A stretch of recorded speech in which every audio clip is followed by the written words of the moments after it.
로마서 8장 1절부터 17절입니다. 오늘 본문의 배경이에입니다. 로마서 8장은 5장부터 시작된 소망에 대한 결론에 해당한다는 점에서 로마서의 첫 번째 절정에 해당하는 장이라고 말할 수 있습니다. 8장을 잘 이해하기 위해서는 주요 단어에 대한 이해가 중요합니다. 여기서 육신이라는 단어가 13번, 영이라는 단어가 19번이나 나옵니다. 여기서 육신이란 우리의 신체인 몸과 구별해서 이해해야 합니다. 여기서 육신이란 영과 대조되는 죄성을 의미합니다. 육신이란 우리가 이미 죄의 노예에서 벗어났지만 죄의 영향력 안에서 우리 내부에 들어와 여전히 문제를 일으키는 하나의 힘을 의미합니다. 물론 죄의 노예가 아니기 때문에 육신의 힘에 저항할 수 있습니다. 그 이길 수 있는 방법이 바로 성령을 따라 사는 삶입니다. 반면 영적인 삶이란 자기 자신과 죄에서 벗어나 창조주 하나님께 속한 삶입니다. 하나님과의 새로운 관계 속에서 죄의 노예가 아닌 하나님의 자녀로 살아가는 삶입니다. 여기서는 주로 성령을 의미합니다. 8장 1절부터 4절입니다. 생명을 주는 성령의 법. 그러므로 그리스도 예수 안에 있는 사람들은 정죄를 받지 않습니다. 그것은 그리스도 예수 안에서 생명을 누리게 하는 성령의 법이 당신을 죄와 죽음의 법에서 해방하여 주었기 때문입니다.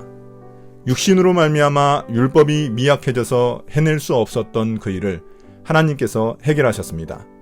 곧 하나님께서는 자기의 아들을 죄된 육신을 지닌 모습으로 보내셔서 죄를 없애시려고 그 육신에다 죄의 선고를 내리셨습니다. 그것은 육신을 따라 살지 않고 성령을 따라 사는 우리가 율법이 요구하는 바를 이루게 하시려는 것입니다.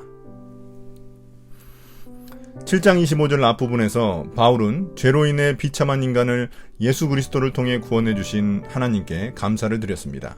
그것에 대한 자세한 설명이 등장합니다. 예수 그리스도 안에 있으면 정죄를 받지 않습니다. 여기서 정죄란 죄로 인해 율법이 요구하는 것을 이루지 못해 하나님이 내리시는 심판을 의미합니다. 원래 우리는 죄로 인해 하나님께 유죄 선고를 받아야 합니다.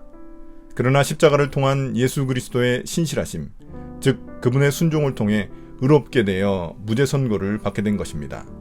예수 그리스도 안에 있으면 정죄함이 없게 된 이유는 예수 그리스도께서 우리를 위해 율법이 요구하시는 것을 이루셨기 때문입니다. 율법은 우리를 정죄하여 죽음에 이르게 하는 죄와 죽음의 법에 가두었는데 그것을 생명을 누리게 하는 성령의 법이 해방시켜 준 것입니다. 이것은 앞서 바울이 3장 27절에서 언급한 바 있는 율법과 믿음의 법을 죽음의 법과 생명의 법이라는 다른 용어로 묘사한 것입니다. 여기서 법이란 죽음과 생명이 작동하는 원리를 의미합니다. 3절 4절은 어떻게 그런 해방이 일어나게 되었는지 설명합니다. 율법은 원래 선하고 옳은데 육신이라는 죄의 하수인이 우리 안에서 작용하여 율법을 따르지 못하게 만듭니다. 그 결과 율법은 자기 뜻을 이루지 못해 무기력해집니다. 율법의 뜻은 우리가 신실하게 하나님의 뜻을 따르는 삶입니다. 그 율법의 본래 뜻을 하나님이 예수 그리스도의 신실함, 즉 그분의 순종을 통해 해결하신 것입니다. 하나님은 죄 없는 자신의 아들을 사람으로 보내셔서 그분이 우리의 죄를 대신 지시고 죄의 대가인 죽음의 선고를 받게 하신 것입니다. 그렇게 하신 이유는 예수님의 죽음을 통해 우리를 의롭게 하여 성령을 따라 살아가게 하시기 위함입니다. 율법이 요구하는 하나님의 뜻을 따라 사는 신실한 삶을 이루게 하기 때문입니다. 8장 5절부터 11절입니다. 육신이냐 성령이냐. 육신을 따라 사는 사람은 육신에 속한 것을 생각하나 성령을 따라 사는 사람은 성령에 속한 것을 생각합니다. 육신에 속한 생각은 죽음입니다. 그러나 성령에 속한 생각은 생명과 평화입니다. 육신에 속한 생각은 하나님께 품는 적대감입니다. 그것은 하나님의 법을 따르지 않으며 또 복종할 수도 없습니다. 육신에 매인 사람은 하나님을 기쁘게 해드릴 수 없습니다. 그러나 하나님의 영이 여러분 안에 살아계시면 여러분은 육신 안에 있지 않고 성령 안에 있습니다. 누구든지 그리스도의 영이 없으면 그리스도의 사람이 아닙니다. 또한 그리스도께서 여러분 안에 살아계시면 여러분의 몸은 죄 때문에 죽은 것이지만 영은 의 때문에 생명을 얻습니다. 예수를 죽은 사람들 가운데서 살리신 분의 영이 여러분 안에 살아계시면 그리스도를 죽은 사람들 가운데서 살리신 분께서 여러분 안에 계신 자기의 영으로 여러분의 죽을 몸도 살리실 것입니다. 이제 바울은 영으로 사는 것과 육신으로 사는 것의 차이를 설명합니다. 우리가 육신의 지배를 받으면 우리의 생각이 하나님을 적대시하고 사람을 불순종으로 이끌어 결국 죽음에 이르게 하여 율법이 요구하는 바를 이루지 못합니다. 반면 우리 속에 하나님의 영, 그리스도의 영이 임하면 우리는 육신이 아닌 성령의 지배를 받게 됩니다. 성령의 생각은 사람의 몸과 영을 살리고 생명과 평화로 이끕니다.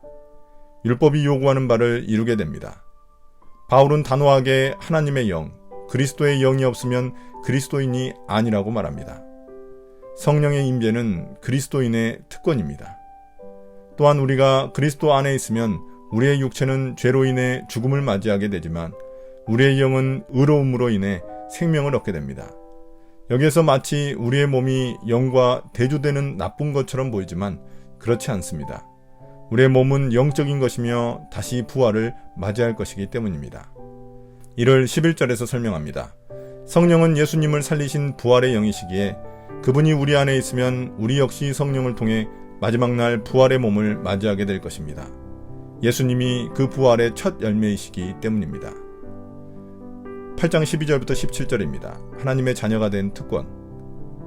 그러므로 형제자매 여러분, 우리는 빛을 지고 사는 사람들이지만 육신의 빛을 진 것이 아닙니다. 우리는 육신을 따라 살아야 할 존재가 아닙니다. 여러분이 육신을 따라 살면 죽을 것입니다. 그러나 여러분이 성령으로 몸의 행실을 죽이면 살 것입니다. 하나님의 영으로 인도함을 받는 사람은 누구나 다 하나님의 자녀입니다. 여러분은 또다시 두려움에 빠뜨리는 종살이의 영을 받은 것이 아니라 자녀로 삼으시는 영을 받았습니다. 그래서 우리는 그 영으로 하나님을 아빠, 아버지라고 부릅니다. 바로 그때 그 성령이 우리의 영과 함께 우리가 하나님의 자녀임을 증언하십니다. 자녀이면 상속자이기도 합니다. 우리가 그리스도와 함께 영광을 받으려고 그와 함께 고난을 받으면 우리는 하나님이 정하신 상속자요, 그리스도와 더불어 공동 상속자입니다. 이제 바울은 성령을 따라 사는 삶의 열매가 무엇인지 설명합니다. 우리가 성령을 따라 살아가기에 우리는 육신의 빛을 진 게 아닙니다. 그러므로 더 이상 육신의 요구에 따라 살아갈 필요가 없습니다. 우리는 성령의 요구에 따라 살아가야 합니다. 육신을 따라 살면 죽음이지만 성령을 따라 살면 생명이기 때문입니다. 이처럼 하나님의 영, 성령의 인도하심을 따르는 사람들은 모두 하나님의 자녀입니다. 주인과 종의 관계가 아닌 아버지와 자녀의 관계가 된 것입니다. 이에 바울은 로마 시대 양자의 관습을 예로 들어 하나님의 자녀가 된 특권이 무엇인지 설명합니다. 양자의 특권은 종의 두려움이 아닌 자녀로서의 친밀함입니다. 하나님을 아빠라고 부를 수 있는 특권입니다. 왜냐하면 우리 안에 계신 성령께서 우리가 하나님의 자녀임을 증언하시기 때문입니다. 이렇게 자녀가 되면 상속자가 되어 하나님의 영광을 누리게 됩니다. 그러나 그 영광을 누리기 위해서는 예수 그리스도와 함께 고난도 받아야 합니다. 예수님이 장자로서 먼저 십자가의 고난을 거쳐 부활의 영광을 누리셨기 때문입니다. 이러한 그리스도인의 고난은 성령을 따라 사는 삶에 필연적으로 따르는 것입니다. 성령이 원하시는 삶이 이 세상이 원하는 것과 정반대이기 때문입니다. 세상은 죄의 조종을 받는 육신이 지배하는 세계입니다. 그러므로 성령을 따르는 삶과 부딪힐 수밖에 없습니다. 오늘의 묵상 포인트입니다. 첫 번째, 하나님은 어떤 분입니까? 하나님은 우리를 양자 삼으셔서 상속자가 되는 특권을 누리게 하셨습니다. 우리는 이제 하나님을 아빠라고 부를 수 있게 되었고 하나님의 영광을 상속받는 자가 되었습니다. 그러므로 그 영광을 상속받기 위해 성령을 따르는 삶에 동반되는 고난도 인내해야 합니다. 두 번째, 나에게 주시는 교훈은 무엇입니까? 이제 우리는 예수 그리스도 안에서 정죄함이 없습니다. 성령을 따라 살아가는 삶이 율법의 요구를 모두 이루게 됩니다. 육신이 주는 죄의 생각에 빠져 육신이 기뻐하는 대로 살아가지 않고 성령이 주시는 생각에 따라 살아가는 삶이 되어야 합니다. 오늘의 기도입니다. 주님, 육신의 생각을 따르지 않고 그리스도 안에서 성령이 주시는 생각을 따라 살아가게 해주십시오. 예수님 이름으로 기도드립니다. 아멘.